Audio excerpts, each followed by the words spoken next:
Ladies first. Let's have your opinion of how you've transitioned from athletics into your current career and what sort of advice you can download to these athlete leaders. Yeah, sure. So I competed from 2000 to 2013. So Adam is correct. I am old. Okay, so 13 years is a long time. And when I first started competing in 2000, that was my first year in the NCAA system. And so when you're 19, they ask you, what do you want to do? And you're a jock, you study kinesiology. So I studied kinesiology, no shade, and I absolutely loved it. But when you're 18 and you have the rest of your life to do something, you change, you transform. And so fast forward to 2008, I was one of the top 3 hurdlers in the world going into the Beijing Olympics, but had a horrific foot injury and didn't go. So I'm sitting on the couch, crying, having a pity party. And then my agent calls me and says, oh, CBC's on the phone. They want to know if you want to go to Beijing and be an analyst. So I put down the popcorn and the chips and the cookies. And I actually have to now make a decision. Do I go over? And they wanted a decision within a few hours because, you know, accreditation, it's a big deal. And I couldn't make a decision in a few hours. I needed a couple days. The long and the short of it is I decided to get on the plane and go to Beijing.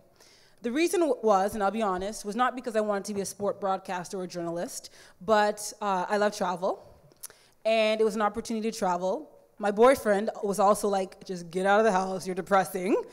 So I left, and the money was decent. It was really good. So I get to Beijing, and I didn't know what to expect, but one of the things that happens when you stop competing is, and I'm fast forwarding a little bit as you can tell, is you try and find that thrill, right? That rush of when you're on the diving board, that rush of when you're at the starting line. And you'll never be able to recreate it, so I just killed your vibe. But, as the other panel said, find your passion, because there you'll find your sweet spot. So when the light would go on in Beijing, and I had no idea what I was doing, and I was really, really bad, I was high. Like, I found that thrill, and I was like, this is really good, I love this. And so after 10 days of telling athlete stories, telling my own story, and really being on the other side, I had more respect for what I did, more respect for what you do, and more respect for the profession. And I was on that plane for 14 hours, and I could sleep forever on a long plane ride, and I hardly slept because it was like, I think this is it. I think I found that thing that I want to do. And so in 2012, 4 years later, when I retired, the nugget was always in the back of my head. And so when I retired, I said, I'm going full-blown into this thing. And didn't know if I wanted to go to school for it, but after talking to as many people and as many broadcasters as I could, they said, go to school. People will take you seriously as an analyst. If you don't go, then no one will really take you seriously. And so that really opened the doors. And the last panel talked about, you never know when your opportunities would come. So if I decide between being at the Olympics and competing as one of the best in the world, or breaking my foot, you just don't know. I would have made that decision. I would have gone to the Olympics, but it's not what happens to you, it's what you become from that experience. And so here I am, like, all these years later. That's great. Thank you, Perdita. I love it. I'll be here all day, folks. We'll move on to Scott, working for Right to Play. Let's hear your story. Yeah, I'm not sure how I follow that, or even how I even got on this panel, really. Like, I'm not a world champion or an Olympic gold medalist. I'm a male field hockey player. One field hockey fan in the room. Maybe Pearson hiding in the corner also. Okay, thanks, buddy. But I guess my story is that I was preparing to go to the Athens Olympics. We were training, getting ready. I had just kind of been in the mix, getting ready for the Sydney Olympics in 2000, and watching those guys go and thinking, okay, next go around, I'm going to be part of it. We trained really hard, we focused in, and we were getting ready to go. And of course, you have to qualify to get there. There's like 150 teams trying to qualify to go to the Olympics, and only 12 get to go in field hockey. So it's tough to get there, but it never crossed my mind that we wouldn't. And in 2003, we went to the Pan Am Games, and we lost 1-0 in the final to Argentina, and only the gold medalist gets to go. So my plans basically got taken and thrown, and had I known Perdita was around, I might have joined her pity party. And it was rough. It was rough. I didn't know what I wanted to do, but I knew that I needed to take some time and do something else, and like remove myself from the situation for a while. So I remembered that Commonwealth Games Canada had these internship programs, and they sent young Canadians around the world to do a whole bunch of different things, and I knew that part of my plan eventually was to go to developing world and do something. I don't know what, but do something. And so I found one, I applied, I was accepted, and I went to Botswana. Didn't know what I was doing over there. I was originally sent over there because I had some coaching experience, and they were trying to put together a coaching development structure, and they thought that I'd be able to help. It all fell through at the last minute. The day before I was going, they called me and they said, "Do you still want to go? You can go, but your placement is no longer happening, and it's up to you and some help that we have on the ground to figure it out." So I took a deep breath and I said, okay, what do I want to do here?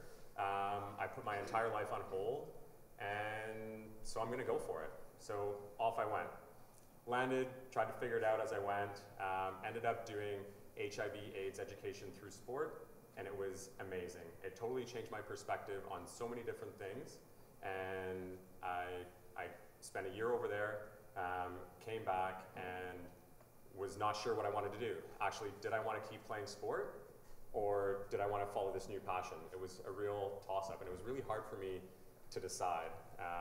I actually had a job offer at Right to Play to go to Sudan and spend 2 years over there, and I weighed it up, and I decided that actually my window for sport is really limited, and my window for working in the developing world or trying to create some positive change is open for a lifetime. So I decided to stick it out and make one more run at the Olympics, and we qualified. We won in Rio in a sudden death shootout. It was pretty awesome, as you can imagine. So then had to put kind of some of that stuff on the side, and then focus back in on sport. But in that sort of window when I got back and while I was starting to train again, I bumped into Athletes Can, and I started to think more about what the power of sport, more about what your platform is as an athlete and what you can do to create positive change. And I decided that really I should be trying to connect to more athletes and getting athletes to do more, because you all know that you are influential in your sport, in your community, and you have great contacts, whether you know it or not, really. And so I went to Athletes Can when we were competing in the 2006 Commonwealth Games, and I said, hey, how about we put together this little workshop thing where athletes from all over can come together and talk about sport and the power of sport, and we can do this thing. And they were like, yeah, let's go for it. So we put all this stuff together, and I had about, 6 people show up. So it was tough because field hockey competes from the beginning all the way through the end. I had a super short window. Excuses, whatever. There weren't many people there. And I was like, I'm not sure if I know what I'm doing. And I kind of thought about it some more and realized actually that there were some amazing organizations already out there doing stuff. And I didn't need to create my own thing, but I could find places and things that already exist out there and put my energy towards what they had going on. And I didn't need to lift something by myself, but actually there was more power in getting people together in something that was already happening and keeping that momentum going. So Olympics, played another World Cup, and then in 2012 I finished playing, is that right? No, that's not right at all. 2010 I finished playing and went to England. I had a job as a player coach over there, so that was going to help me transition from playing and training full time into something that was a little bit more flexible.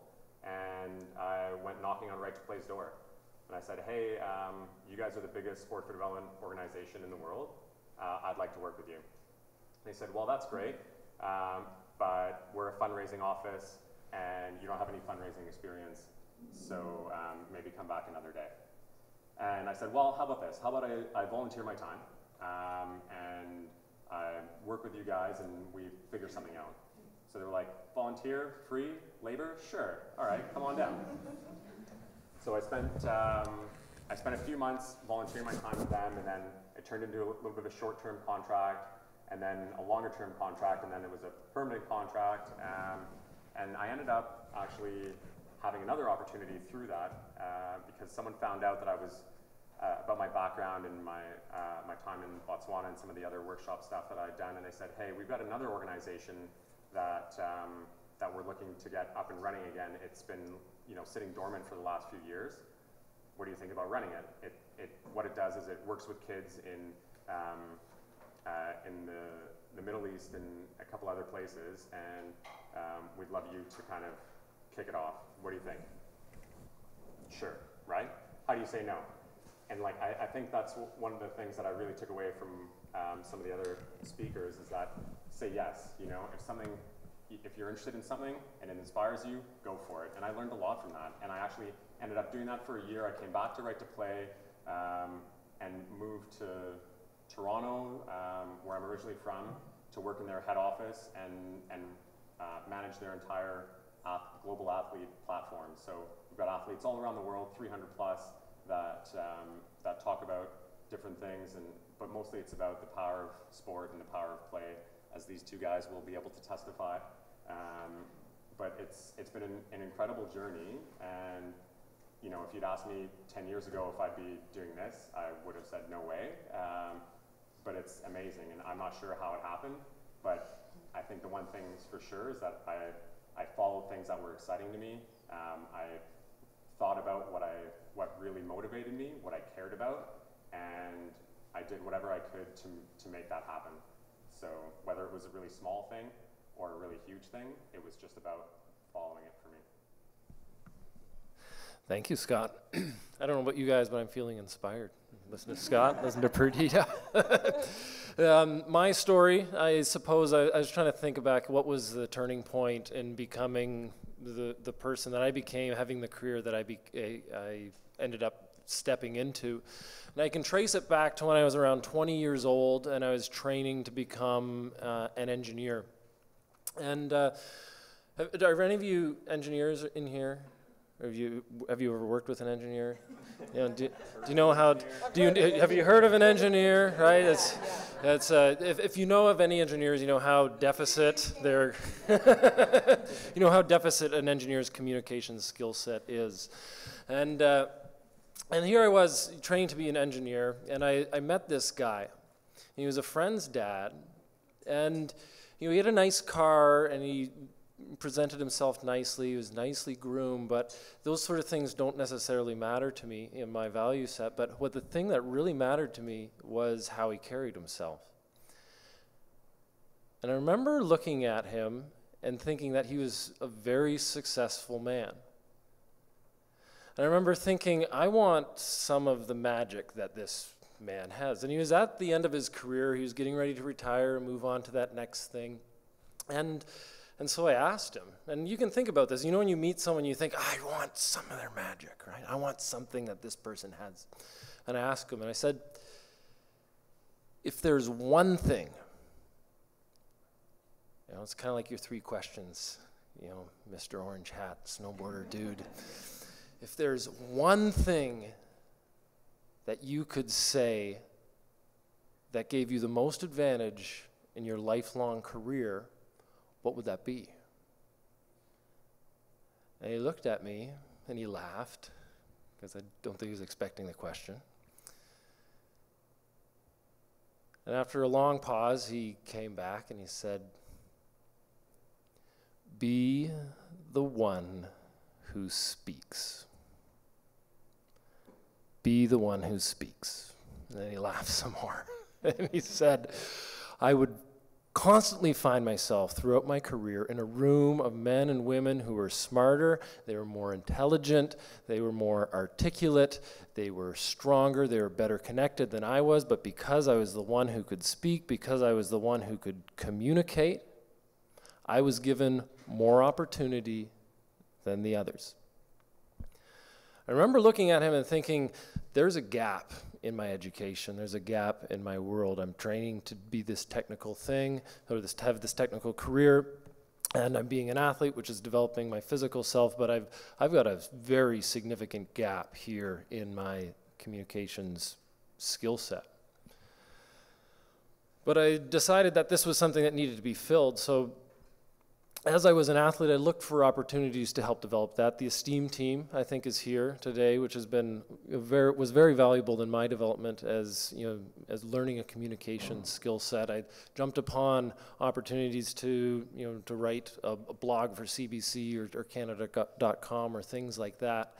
And for the most part, developing a communication skill set was simply something I thought that was going to complement my career to do something different. And then we got to the Olympics, and then we won the Olympics in the men's 8. And that changed things a little bit, because all of a sudden people wanted me to come speak in their organizations. And I found that to be interesting. I found that compelling. I found that there was a marketplace there that I hadn't been exposed to before. After the Olympics, I had decided that I was going to build a biodiesel company. We were going to collect waste cooking oil and turn it into biofuel. I'm still involved on a peripheral level with that sort of organization on Vancouver Island. We still do that, and we're still pushing forward.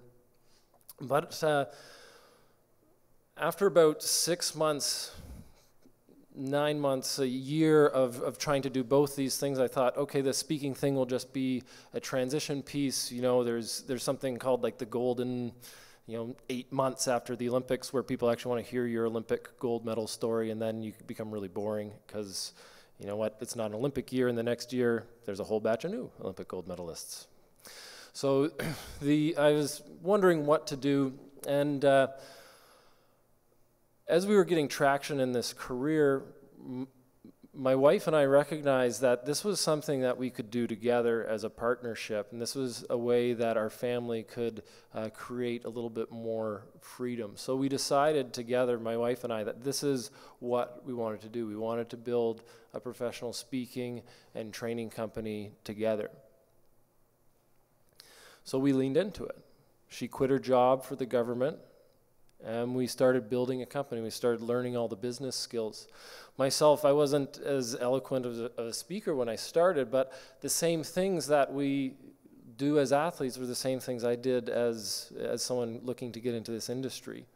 I got training. I hired a coach. I hired a speech coach. I hired a writing coach. I hired an acting coach. I hired an executive coach. Coach.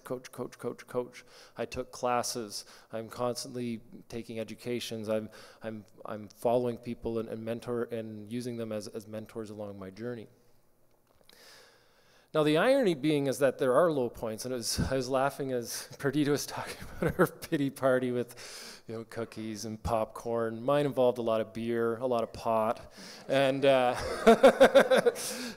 it was a significant low point. And I probably around two years into it, I affectionately would call it gold medal syndrome. The irony being that transition is difficult regardless of whether or not you win or whether you lose, because you're doing something that's incredibly hard. It's incredibly important what you do. It's incredibly important that you figure out how to maximize what you're doing as an athlete, but then it's also important that you take these skills that you're developing and you use them as a stepping stone to do something else. And I'm a big believer in this underlying value. I deeply believe this, that sport can change the world. And I honestly believe that each and every one of you in this room can change the world by being a better athlete. And then by being a better athlete, you'll be a better human. And by being a better human, you'll be a better journalist, you'll be a better aid worker, you'll be a better financier, you'll be a better union executive. Whatever the heck you choose to be, you're going to be a better one because of this experience. And I truly do believe that. And so I commend all of you for stepping up and taking this next step and coming here. So one thing I wanted to encourage you, who here brought something to write on? If you do, hold it up with you, write on. Okay, everyone who doesn't have something to write on, hold it up. If everyone who doesn't have something to look at it. Because if you just sit here and listen, you'll retain about 10% of the knowledge that will be downloaded to you this weekend. If you write it down, you'll retain 40% of the knowledge that's downloaded to you, just by writing it down, even if you don't even look at your notes again. And then if you look at your notes again, you can get up to 70%. So everyone who's not writing things down, everyone who's not recording things for posterity, please do that. You know, you're stepping into a leadership role. Leaders need to know things, you need to learn things, you need to remember things, and that's one key way to do it. The last thing that I guess I wanted to, and maybe we can skip forward to, I'm not sure if, is there like a flicker thing on the seat? Oh, perfect. Okay. There we go. Let's see. That's a great quote.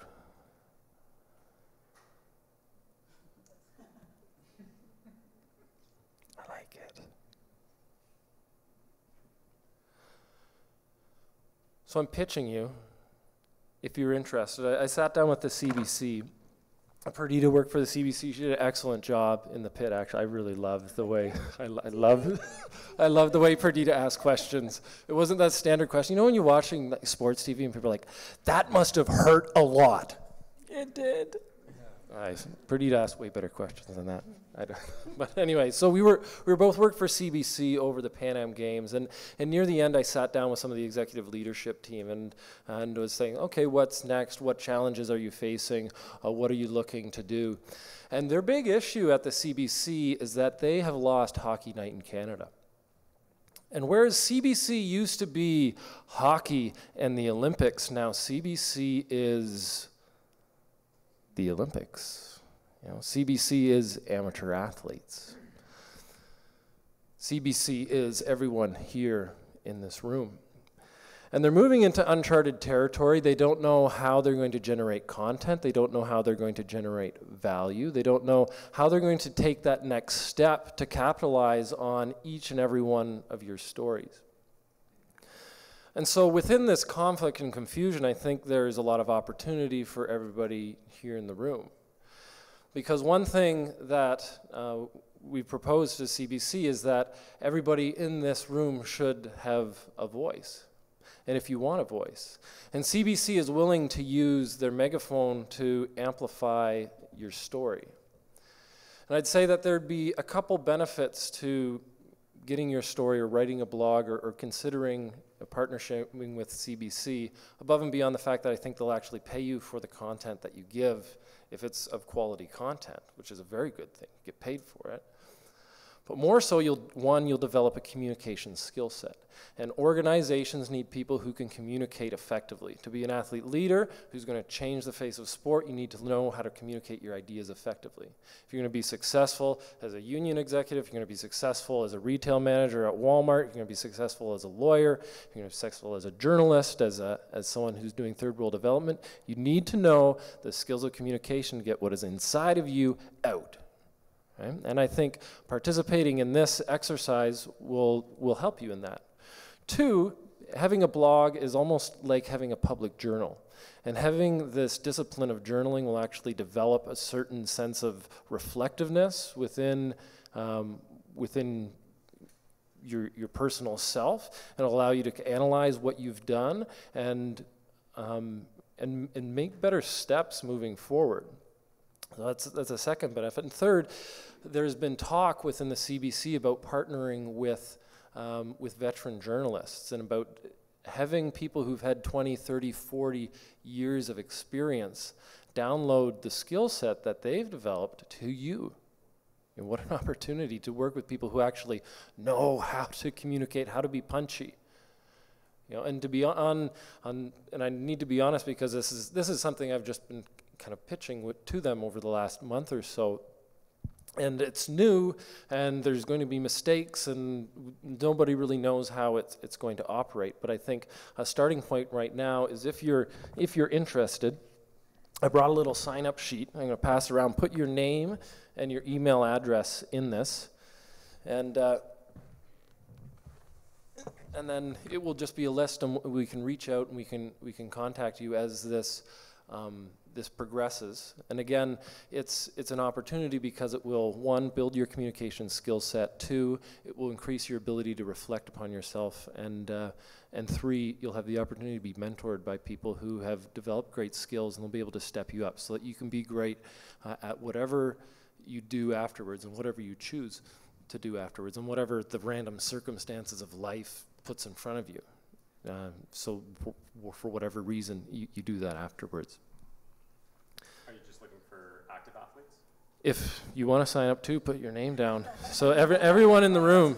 Yeah, you got some stories. So we just, and again, there's a website that's going to be launched on October 15th called The Player's Own Voice. So CBC is really moving towards having first-person communication of the athlete experience.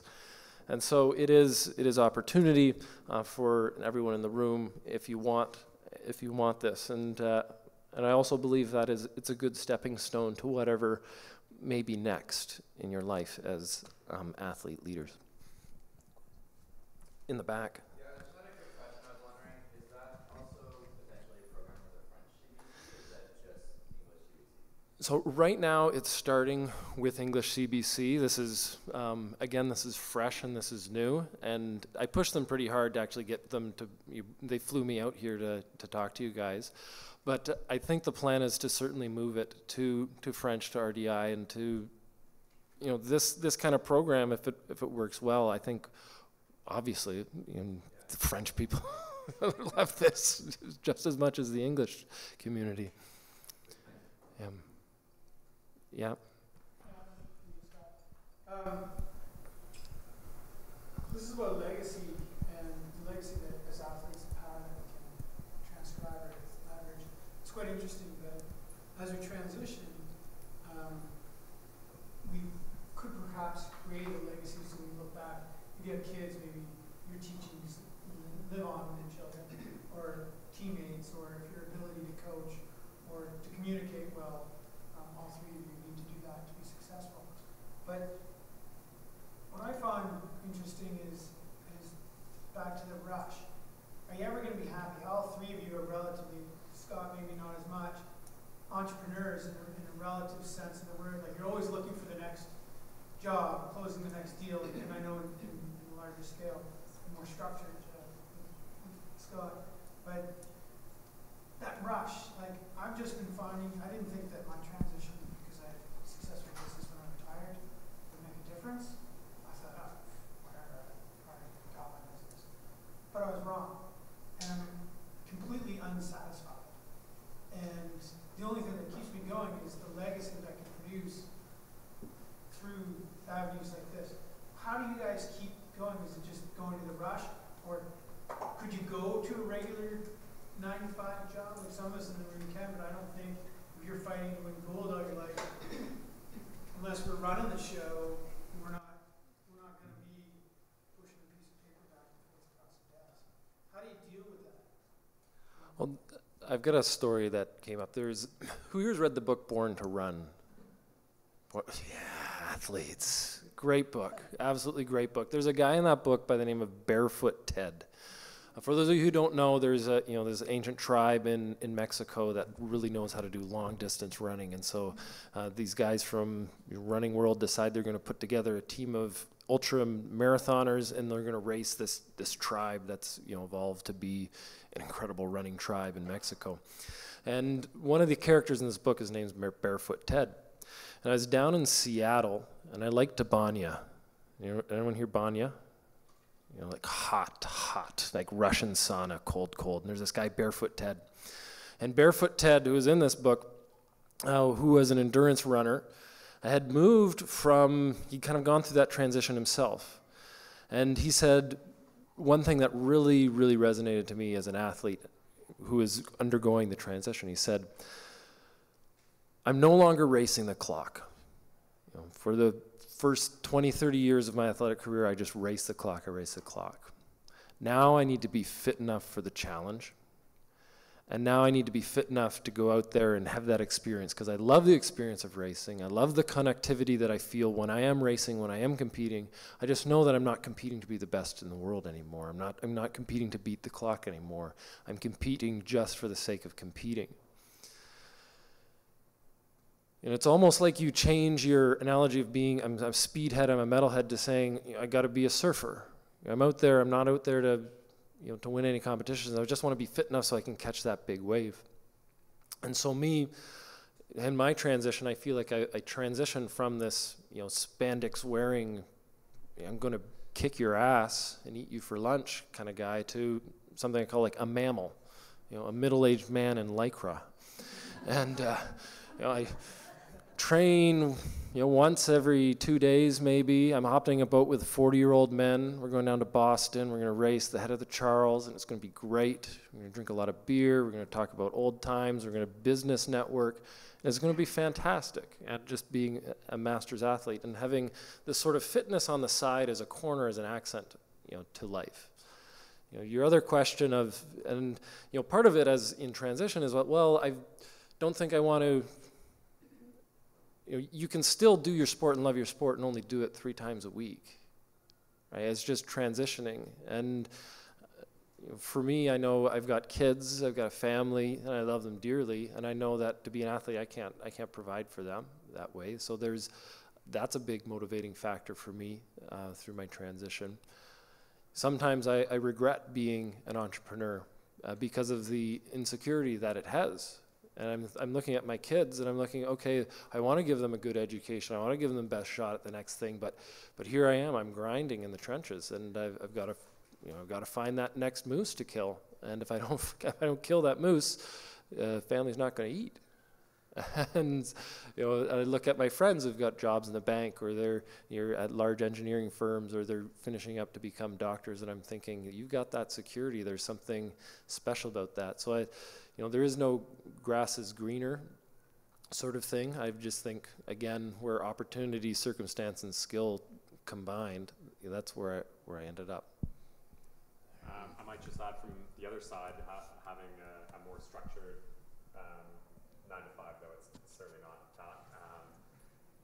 But I think what I had the hardest thing with at the beginning was that I was used to operating in 2 to 3 hour bursts. That's how I trained, that's how we performed, that's what competition was like. So I was like flying through stuff in 2 to 3 hours, and then I would just be like, okay, crash. And then like where the rest of the office was just like, yep, going along at a steady pace here. They were in for the marathon and I was in for the sprint. And then I would sprint, stop for like half an hour or like do something else, and then come back, and then like boom, 2 hours again. And then until I like found my way to get more adjusted to how things operate in the sort of more traditional working world. And I think it's an adjustment that we all have to make if that's the path that you go down. It's not a way that we're used to operating as athletes. You're used to operating at like, how can you be the best? And I think Claire mentioned it before. It's like she was saying how while she wasn't used, the standard that she was keeping was here, and she wasn't going to drop her standard, so she was going to do whatever she could to keep pushing that. And that's the same, right? Like, it doesn't matter what you do or what the industry is. The way that you operate is you set a goal and you go to it, and you set another goal and you go to it. That's why you're here. That's why you represent Canada. And that doesn't change in whatever it is that you do after sport. But it's, I think, important to know that there are going to be some bumps along the way. And then for your legacy question, or what kind of provides that rush for me, it's major projects. It doesn't matter that I'm in the office sitting at a computer on a phone or trying to get something done. When I can find something that I'm excited about, that I know is going to make a difference for the organization, for kids around the world, like, huge buzz. Huge buzz. It's totally different than what it is on the playing field, scoring a goal or winning that game. Entirely different buzz, but still awesome. And I find the further away you get from playing sport or having sport as your focus in life to whatever it is that you're doing after, even if it's involved in sport, it becomes easier to find that distance and to feel confident and good about where you're at and what you're doing. Of course, as an athlete, you're always going to miss it. You miss that drive, you miss that competition, that there's that fire inside of you that wants to see how you rack up against the best in the world, and you don't necessarily get that in other spheres, but you still get some pretty cool things. And I think one of the things that in my 2 years, Tyler, to address what you're saying, is what I realize is the athlete life is so unique. and you don't appreciate it, and you can't survey it all until you're absolutely done. And because you're fortunate enough to do this kind of work and job, and it's been natural to you most likely since you're a young child or a tween, it's what you know, it's who you are. And so now when I meet someone or encounter someone that I don't know, and I say, what do you do? Which is always awkward for me, because how do you explain this life? And I say I'm an Olympian, and I'm like, oh, this is really a big deal, but it's like breathing to me. But because it's such a high, you have to adjust your mentality and understand that it's going to be hard to capture. You'll find high moments in life, absolutely. I'm not trying to downplay the second half of life, that would be horrible. But what I'm trying to say is you have to really adjust your mindset. And it's such a jarring stop, right? And when I was done, I realized I was always chasing the next thing. And the only way that I could praise myself or be satisfied is I got to find the next gig, or I got to, for example, an old guy sat beside me on the row machine in the gym. And I'm like, why did he sit beside me? I'm going to have to race him now, right? Like, because everything is a competition, okay? And you just have to adjust your mindset and understand, just because you're physically done, you're bred a certain way. That's not going to turn off Tyler. You're always going to look after the next thing.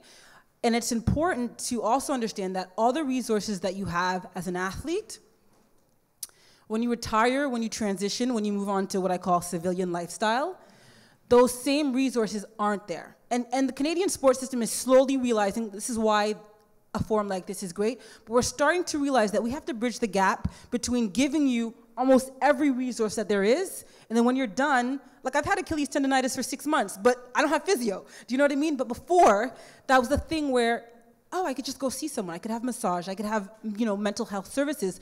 Those things stop. So when you are in this life, it takes a lot of adjusting, and that's why you need to have, if you had a great sports psychologist, there's no shame in having, a psychologist for that transition. And I've had that. I've had to have that. Because how do you go for doing something for 23 years, then all of a sudden being told to be normal or be at the office job? So my last point is, find that sweet spot in life, that next sweet spot.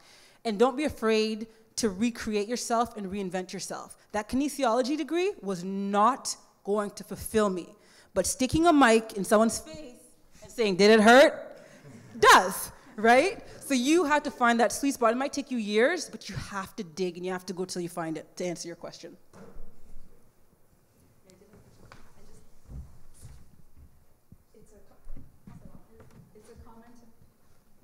Just speak loud. Okay, it's a comment and a question. So you're all talking about scalability, basically. And for you, you've had the opportunity to take your legacy to the international stage.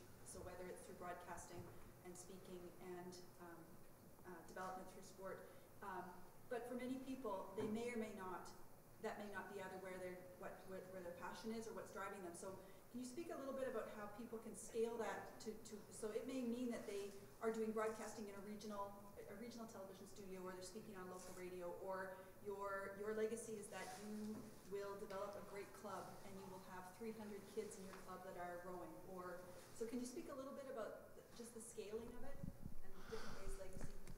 Well, my main input to how do you scale your personal legacy, and it comes down to a great article written by a man by the name of Peter Drucker, and it's called Managing One's Self.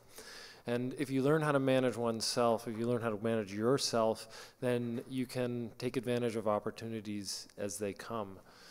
And the big issue managing yourself when you move from athletics into a world of computers, desks, handshakes, and smiles, from I'm gonna fucking beat your ass and just pull harder, it's very different.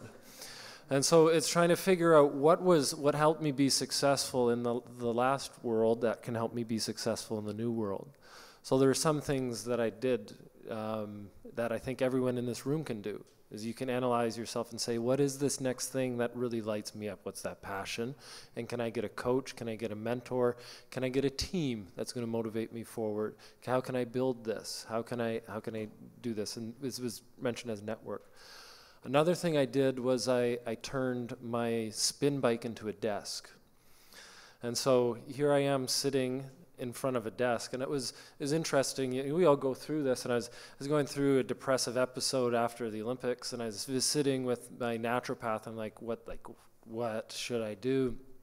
And she's kind of going through everything in my life, and she kind of says, I think you have screen-induced apnea. I'm like, what? Screen-induced apnea. And he's like, well, you're sitting in front of a screen all day, and you're not using your full lung capacity. As an athlete, you're always like, all the time. But in front of a computer screen, and I find I almost got slow internet-induced apnea, because I go and I'd be waiting for something and be like, I'm waiting for a rabbit in the bush that I can pounce on. And I'm sitting there, I'm not breathing. And then the email comes through, and just to remind myself that, oh, wait a second, even though I'm not doing something extremely physical, I still have to use my entire body. And the spin desk was also the same thing, right? You're sitting in front of a computer screen, and we all know that. You get that adrenal shock, right? You get that adrenal, just like, bam! And you're like, fuck!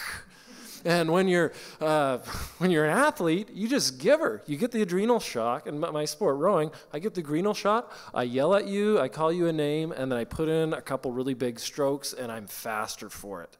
When I'm doing that, and I'm on a sales call, right?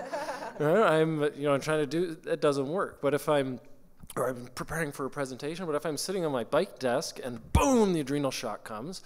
Bam, I'm going to put 3 minutes of hard pedaling in, and then that energy is, whoosh, it's gone, and then tappity tap, tap, tappity tap, tap, tap, right? And so those were some things that helped me in my transition. From a more, programmatic or a, giving back sort of perspective, there's so many different organizations out there, like tons and tons and tons. Find something that you're passionate about and talk to them and say, I want to help. What can I do? Like, just think about all the different things in your life and what really connects with you, whether it's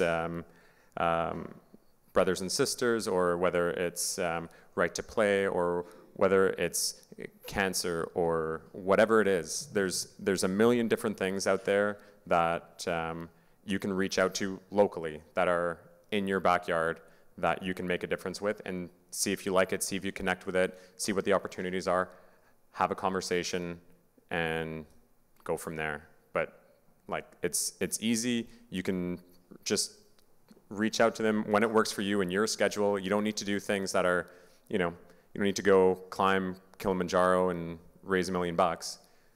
All you need to do is have a conversation. Anybody else? One last thing for me. Hey, Scotty. I'm Mark. I used to play with Scott. And we're talking legacies here. And I mean, everyone can tell Scott's got a pretty kind heart. And I think none of you guys have touched on the legacies you leave within your sport. And I think you always took the time out of your day to talk to the young guys and be really positive influence on them. And I think, just looking back, and I don't know if it's something you think about, that you were doing it intentionally or it's just the way you are, but I think it's worth mentioning. I did it because other guys did it for me. And I know what I got out of the sport and how thankful I am for having the opportunities that I've had. It's like just a small show of respect to be able to do that to the next generation. And that's why I coach now and involved with young athletes in our sport, because I was once like them. And I knew what it meant to have someone who had gone through it and done it and be able to give me advice, because it meant so much more than some guy who hadn't. And it just, for me, it's an obligation. Yeah, I love that you touched on that about, giving back or paying it forward. I think what we all have intrinsically as athletes is that desire to make our sport experience mean something. And how do we make it mean something? All the injuries, the triumphs, the highest highs, lowest lows, is by paying it back or paying it forward.